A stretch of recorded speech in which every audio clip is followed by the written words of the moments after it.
Good morning 8th class. My name is Hardeep and today I will teach you science lecture.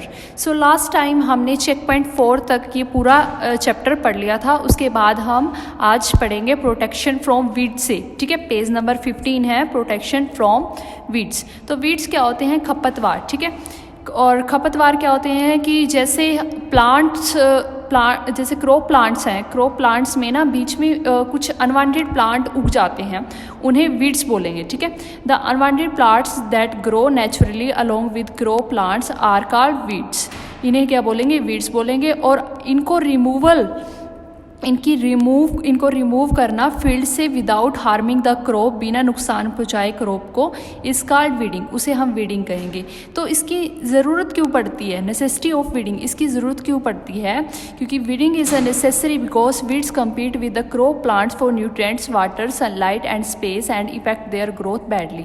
क्योंकि ये जो है ये weeding जो है वो जैसे प्लांट को न्यूट्रिएंट्स चाहिए होता है, वाटर चाहिए होता है, सनलाइट चाहिए होती है, इसी तरह ये भी न्यूट्रिएंट्स लेता है, वाटर लेता है, सनलाइट लेता है और स्पेस भी लेता है.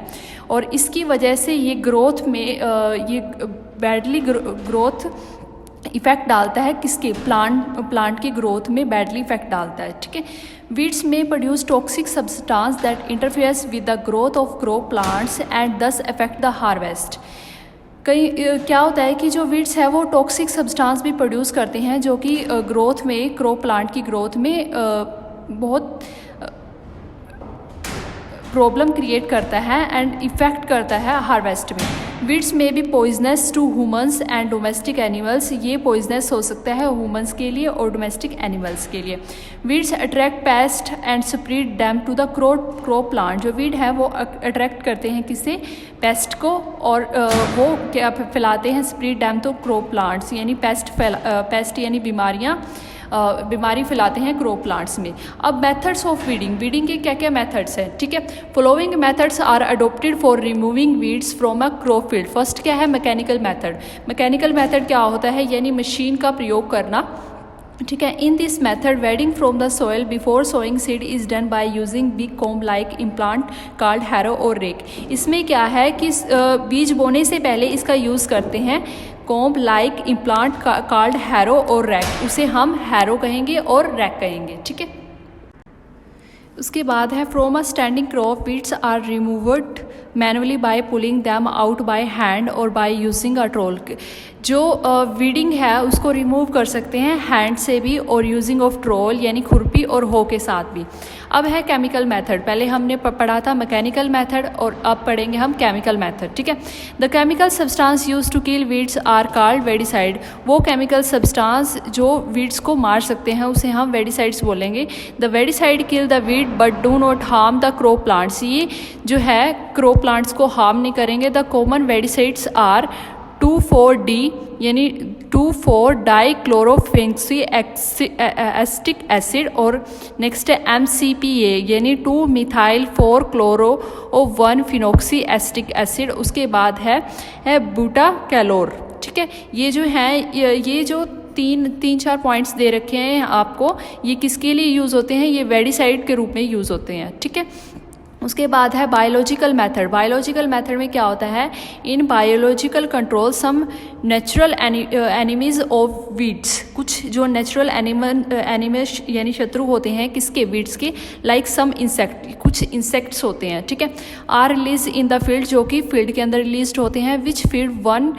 विच feed on weeds and destroy them, जो उन्हें डिस्ट्रॉय कर सकते हैं. For example cochineal insect in Tamil Nadu is use to eliminate prickly pear from the crop fields. ये एक इंसेक्ट का नाम दिया गया है कोकिनियल इंसेक्ट. कहाँ पे? तमिलनाडु के अंदर, जिसका यूज़ करते हैं हम as a biological method use करते हैं. जो ये एक तरह का इंसेक्ट होता है जो कि वीड को ख़त्म कर सकता है. ठीक है, उसके बाद है protection of crops from paste and disease. उसके बाद है कि सुरक्षा करना क्रॉप्स की किससे? पेस्ट से और डिसीज़ से, बीमारियों से. ठीक है, the crop in the field are to be protected from stray animals, bird, pest में क्या क्या आएगा? इंसेक्ट्स आ जाएंगे एंड रोडेंट्स. रोडेंट्स क्या होती हैं? गिलहरियाँ. गिलहरियों को रोडेंट्स बोलते हैं. And disease causing microbes. ठीक है, इस पैराग्राफ में बताया है कि जो क्रॉप्स हैं वो किससे प्रोटेक्टेड होती हैं, किससे प्रोटेक्टेड की जाती हैं, एनिमल से, बर्ड से, पेस्ट से और डिसीज़ कॉजिंग माइक्रोब्स यानी कुछ बीमारियां जो लग जाती हैं उनसे। उसके बाद है प्रोटेक्शन फ्रॉम स्ट्रे एनिमल्स यानी कुछ आवारा, स्ट्रे होते हैं आवारा एनिमल्स, ठीक है। Crops can be protected from stray animals like cow and buffalo. कुछ काओ और बफेलो जो हैं वो हमारी फसल को ख़राब कर देती हैं, ठीक है। उससे हम protection by raising wire fence all around the field. आपने देखा होगा कि खेतों में वायर्स लगा दी जाती हैं, किसकी वजह से, वो बफेलो और काउस की वजह से लगाई जाती हैं। उसके बाद है प्रोटेक्शन फ्रॉम पेस्ट्स, पेस्ट से प्रोटेक्शन करना। Pest are the organism that damage crop plants and lower the crop production. जो पेस्ट हैं वो डैमेज कर सकते हैं प्लांट्स को और lower the crop production. The common pest are fungi, weeds, insect, grasshopper. Grasshopper होता है जो ये ग्रीन कलर का कीड़ा सा नहीं होता, उसे ग्रास होपर बोलते हैं। Aphid, termite, moth, beetles, weevils, cabbage, butterfly etcetera and rodents. ये जो हैं ये दे रखे हैं, ये सारे इंसेक्ट जो दे रखे हैं ये भी आपकी फसल को ख़राब कर सकते हैं, ठीक है।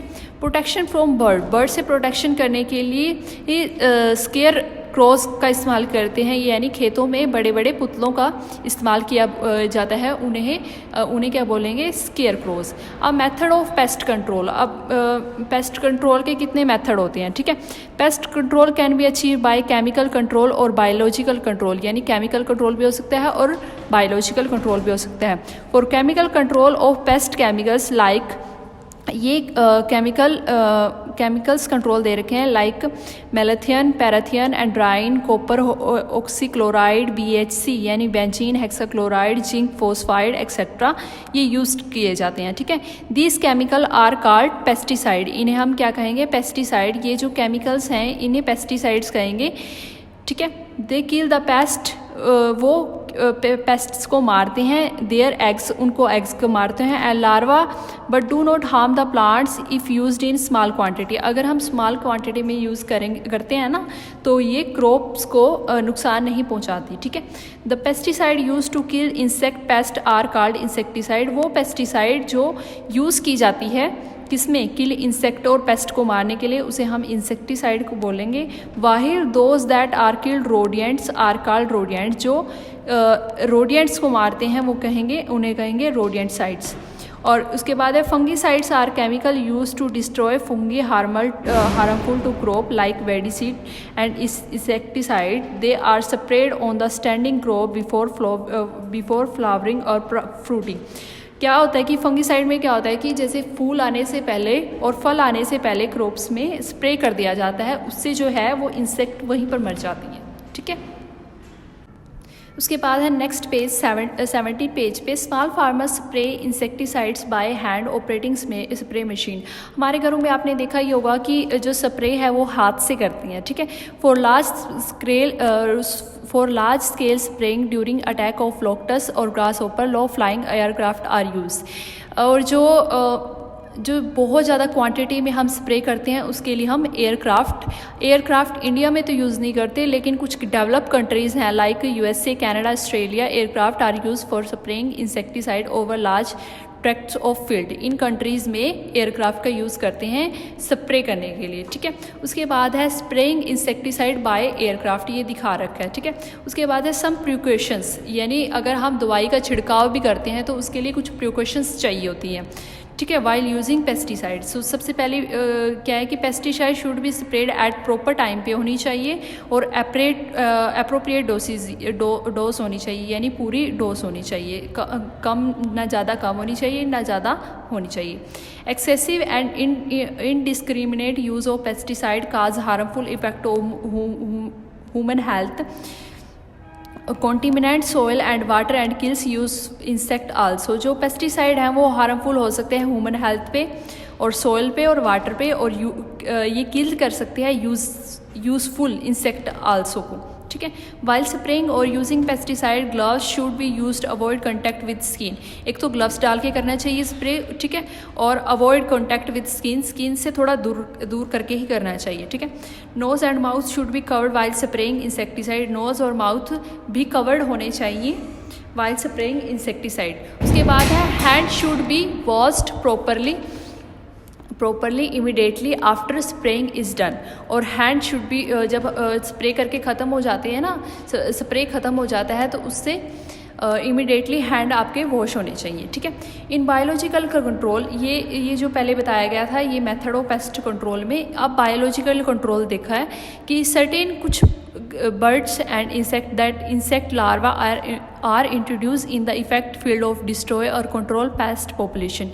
Crop rotation is another method of controlling pest. Biological control में क्या होता है कि कुछ birds होते हैं और कुछ insect होते हैं जो कि इंसेक्ट लार्वा जो कि इंट्रोड्यूस करते हैं इफेक्ट फील्ड टू डिस्ट्रॉय और कंट्रोल पेस्ट पॉपुलेशन, जो कि पॉपुलेशन को कंट्रोल करने में, यानी जो इन लार्वा को डिस्ट्रॉयड कर देते हैं और जो आगे इंसेक्ट है वो उससे पैदा ही नहीं होते, ठीक है।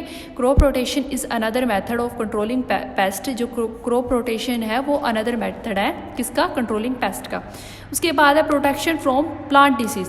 प्रोटेक्शन फ्रॉम प्लांट डिसीज से plants are damage and production is reduce due to the disease caused by virus. जो कि प्लांट्स हैं वो किससे डैमेज होते हैं, वायरस से, बैक्टीरिया से एंड फंगी से। Some of the common disease of crops, कुछ कॉमन डिसीज दे रखे हैं जैसे rust, smut, blight of potato, कुछ, ठीक है, ब्लास्ट दे रखा है। Fungal disease are controlled by emerging seed in a solution of fungicide before sowing और spraying fungicide like Blitox, Dithane and Bordeaux mixture on plant. ये कुछ डिसीज दे रखे हैं जो जिनका मिक्सचर प्लांट पे डाला जाता है। उसके बाद ये चेक पॉइंट क्वेश्चंस हैं, ये चेक पॉइंट क्वेश्चंस आपको फाइंड आउट करने हैं, ठीक है। उसके बाद है हार्वेस्टिंग पॉइंट। हार्वेस्टिंग पॉइंट होता है कटाई करना। सबको पता है कि हार्वेस्ट को क्या बोलेंगे, कटाई करना। The cutting and gathering of crop, यानी पहले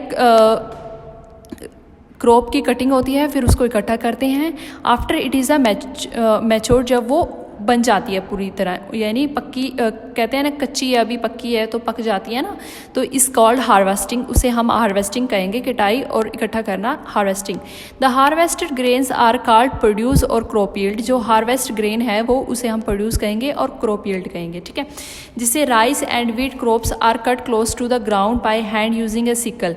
यानी जो राइस है और व्हीट क्रॉप है वो हाथ से काटे जा सकते हैं, किसका, सिकल का यूज़ करके। सिकल बोलते हैं, वो हाथ से नहीं होती, एक दाती टाइप होती है, वो उसे हम सिकल बोलेंगे। This is called a manual harvesting, इसे हम मैनुअल हार्वेस्टिंग बोलेंगे। और जो दो मेथड होंगे, एक तो मैनुअल हार्वेस्टिंग यानी हाथ से, और दूसरा मशीनी मेथड यानी कंबाइन मशीन से।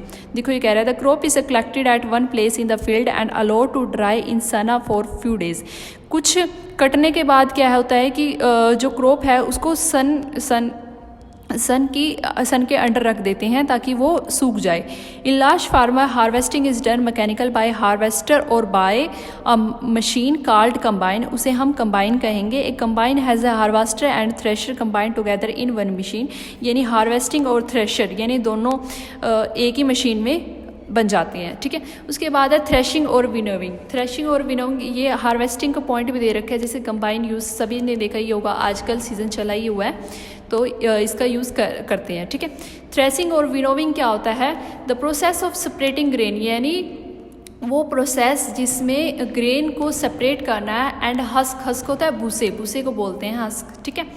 फ्रॉम द हार्वेस्टेड क्रॉप से उसे हम थ्रेशिंग बोलेंगे, ठीक है।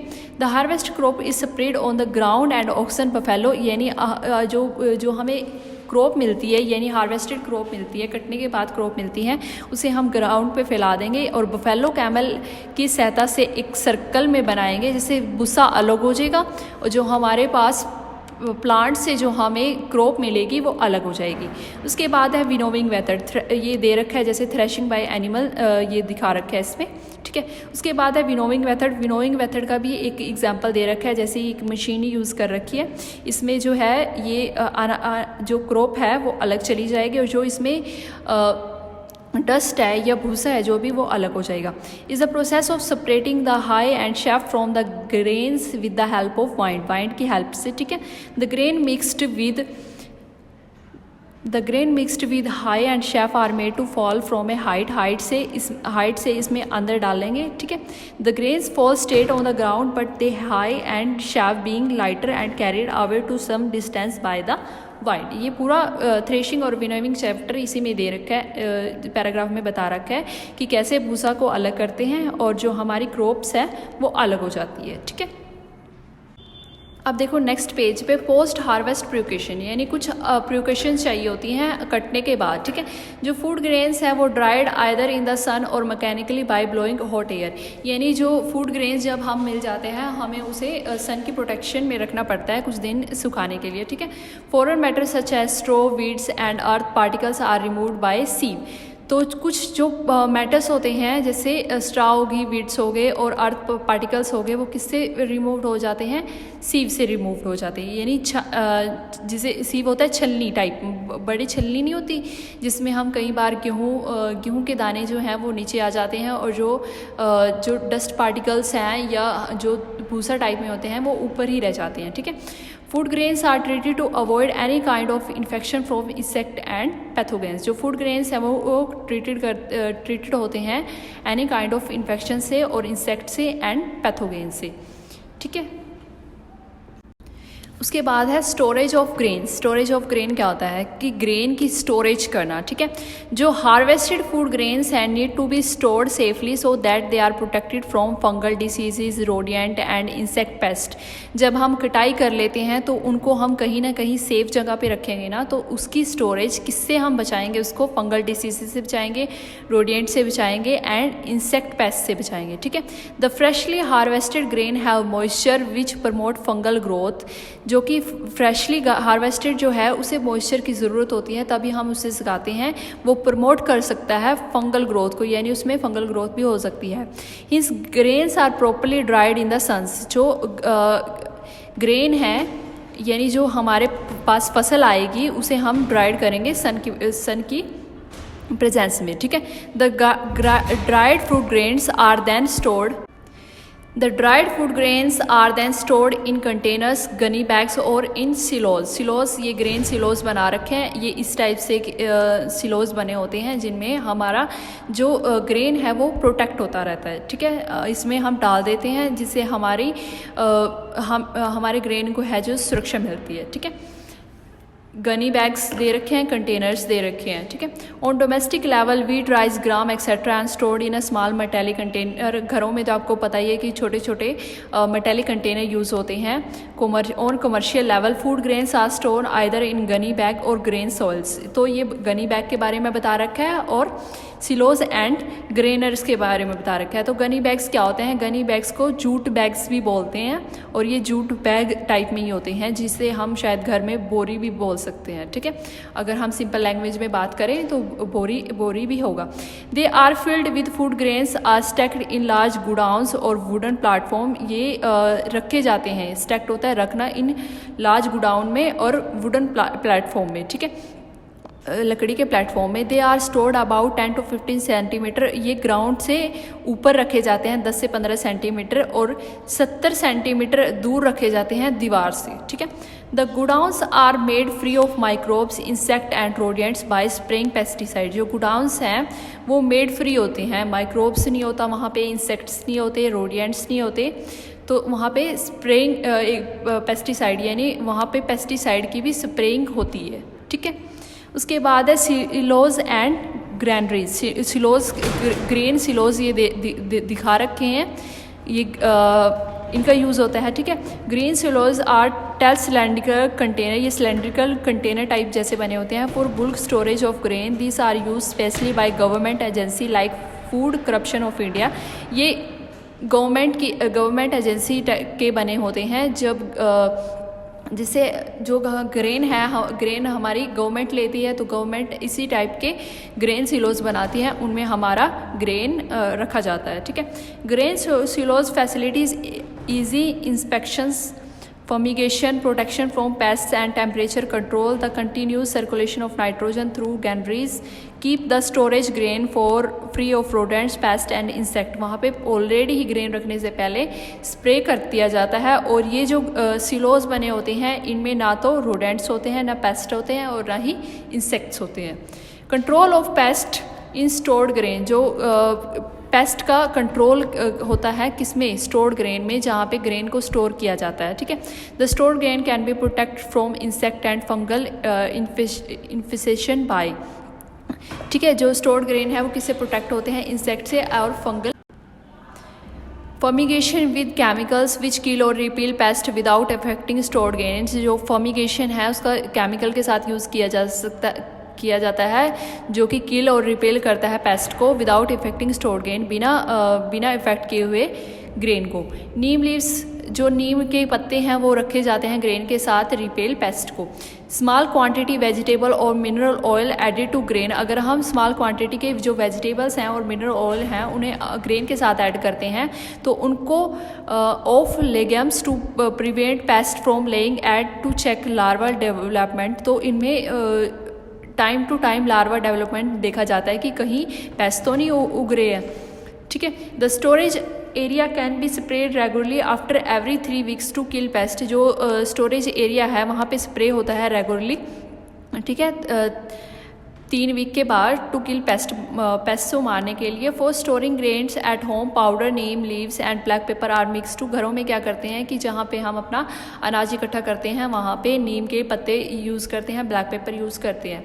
ठीक है, ताकि जो पेस्ट हैं वो नहीं हो और हमारा जो अनाज है वो सुरक्षित रहे। ठीक है, उसके बाद है crop improvement and green revolution, कि क्रॉप को इम्प्रूवमेंट कैसे कर सकते हैं हम और ग्रीन रिवोल्यूशन क्या होता है। ठीक है, इस पैराग्राफ में बताया गया कि population of India is increasing at very fast pace and it has already cross 1 million mark. To meet the requirement of such a large population it is essential to increase food production in our country. Besides adoption above discuss agriculture practices food production and can be enhance by, कि यानी हमारी जो population है वो day by day बढ़ रही है और जब पॉपुलेशन बढ़ रही है तो नॉर्मल सी बात है कि उस पॉपुलेशन को खाने की ज़रूरत भी पड़ेगी ही, और जब खाने की ज़रूरत पड़ती है तो हमारी जो क्रॉप प्रोडक्शन है उसको भी हम उसकी जो प्रैक्टिसेस हैं यानी जो क्रॉप प्रोडक्शन है उसमें भी हम इम्प्रूवमेंट लेकर आते हैं। ठीक है, हर साल कुछ ना कुछ इम्प्रूवमेंट, जैसे कोई नई मशीन आ गई, जैसे नई कोई पेस्ट किलर आ गया, वेडिसाइड्स आ गया, कुछ पेस्टिसाइड्स आ गए, तो इस तरह से कुछ ना कुछ इम्प्रूवमेंट चलती रहती है।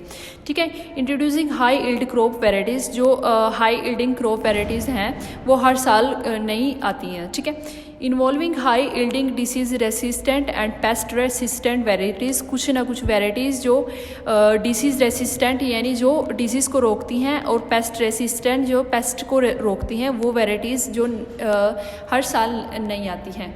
उसके बाद है next page, evolving varieties that mature in a short duration, कुछ वेराइटीज़ जो हैं वो शॉर्ट ड्यूरेशन में होते हैं। Improving the quality of crop plants, हम क्रॉप प्लांट्स में इम्प्रूव भी कर सकते हैं। ठीक है, उसके बाद है मेथड ऑफ क्रॉप इम्प्रूवमेंट, तो सिलेक्शन, सबसे पहले है सिलेक्शन, उसके बाद है इंट्रोडक्शन, उसके बाद है हाइब्रिडाइजेशन ऑफ क्रॉस ब्रीडिंग। ठीक है, वो इम्प्रूवमेंट कैसे कर सकते हैं, सबसे पहले selection, crop varieties that give higher yield and that are resistant to disease and pest are selected and are multiplied.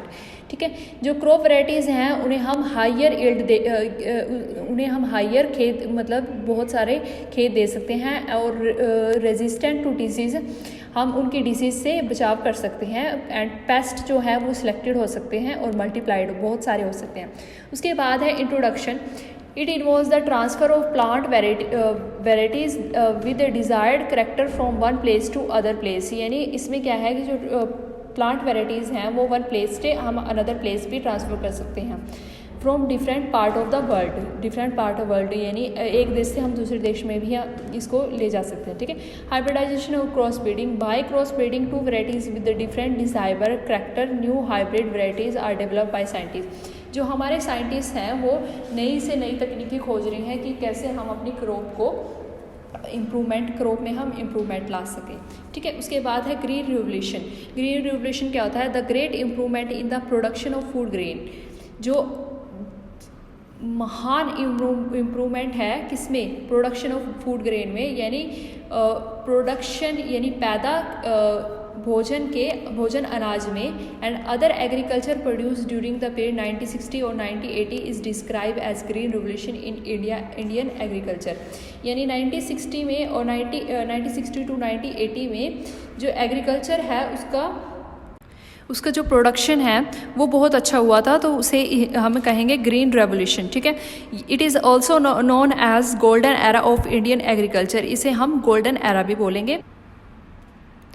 The green revolution become possible by the collective efforts of government, agency, scientists and farmers। जो green revolution है वो किससे possible है, एक तो government agency से, एक scientist से और एक फार्मर से। जो नई नई तकनीकें हैं वो गवर्नमेंट एजेंसी लेकर आती है, साइंटिस्ट लेकर आते हैं और फार्मर्स लेकर आते हैं। The food production was enhanced to such an extent that our country become self sufficient in food production. जो हमारी कंट्री है वो सेल्फ सफिशिएंट बन चुकी है फूड प्रोडक्शन में। उसके बाद है during green revolution high yielding draft varieties of wheat were introduced from Mexico and Australia. Mexico और ऑस्ट्रेलिया में जो हाई यील्डिंग वैरायटीज़ हैं वो इंट्रोड्यूस हो चुकी हैं। New varieties of wheat with desirable characteristic were develop by cross breeding method. Cross breeding method जो है वो यूज़ किया गया है। मैक्सिकन व्हीट यानी मैक्सिकन क्या है, यानी अमेरिका में जो व्हीट है, Mexican wheat was a high yielding variety. Mexican यानी यूएसए में वीट जो है वो हाई यील्डिंग वैरायटी होती है उसके पास। It was resistant to variety of pest, यानी वो पेस्ट रेसिस्टेंट होती है, disease causing micro organism. It was drought and required less irrigation and pesticide. वहाँ पे जो क्या है, लेस एरिगन यानी सिंचाई कम होती है और पेस्टिसाइड्स का यूज़ भी अच्छी तरीके से करते हैं। ठीक है, duration of crop maturity was also shorter.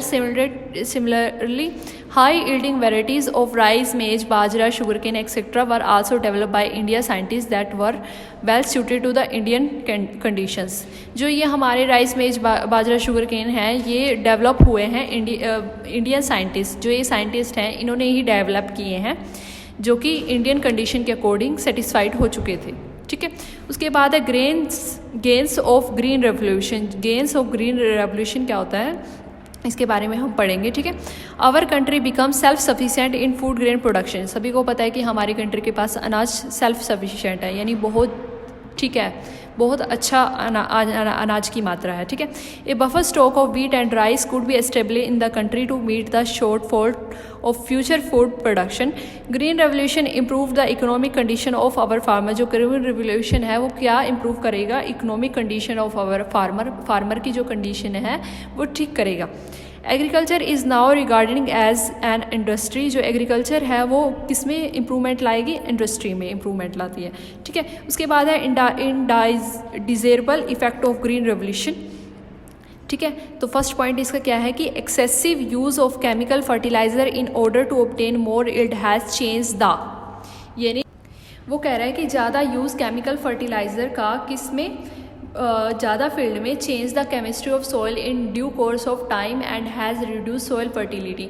यानी हम ज़्यादा से ज़्यादा अगर फर्टिलाइज़र यूज़ करते हैं तो हमारी जो सॉइल की फर्टिलिटी है वो कम होती जा रही है। मतलब जो इसमें जो नाइट्रोजन है, जो हमारी सॉइल में नाइट्रोजन की मात्रा जाती है वो तो सही जा रही है, बट जो हमारी सॉइल की फर्टिलिटी है वो कम होती जा रही है। ठीक है, सेकेंड पॉइंट क्या है, injudicious use of fertiliser, weedicide and pesticide has polluted soil. जो हमारे ये जो हैं फर्टिलाइज़र जो हैं वो हमारी सॉइल को क्या कर रहे हैं, पोल्यूटेड कर रहे हैं। And water bodies, this water has noun has become unsuitable for drinking. ठीक है, उसके बाद है high yield crops need more water. जो हाई यील्ड क्रॉप्स हैं, बहुत सारी फसल्स हैं, उन्हें क्या चाहिए, बहुत सारा पानी चाहिए होता है। Therefore underground water has been used for irrigation on a large scale. और इरिगेशन जो है वो लार्ज स्केल पे किया जाता है। This has resulted in its depletion. Even underground water resources have also polluted due to leaching of fertiliser. यानी ज़्यादा से ज़्यादा अगर हम फर्टिलाइज़र यूज़ कर रहे हैं तो उस फर्टिलाइज़र के कारण जो हमारी सॉइल की फर्टिलिटी है वो कम होती जा रही है। उसके बाद है चेक पॉइंट 6 क्वेश्चन। ये 6.6 के 6 क्वेश्चन है, ये आपको फाइंड आउट करके अपनी नोटबुक में लिखने हैं। ठीक है, यहाँ से आपका चैप्टर कंप्लीट होता है कि नेक्स्ट टाइम हम चैप्टर नेक्स्ट आपको कराएंगे। ठीक है, गुड डे।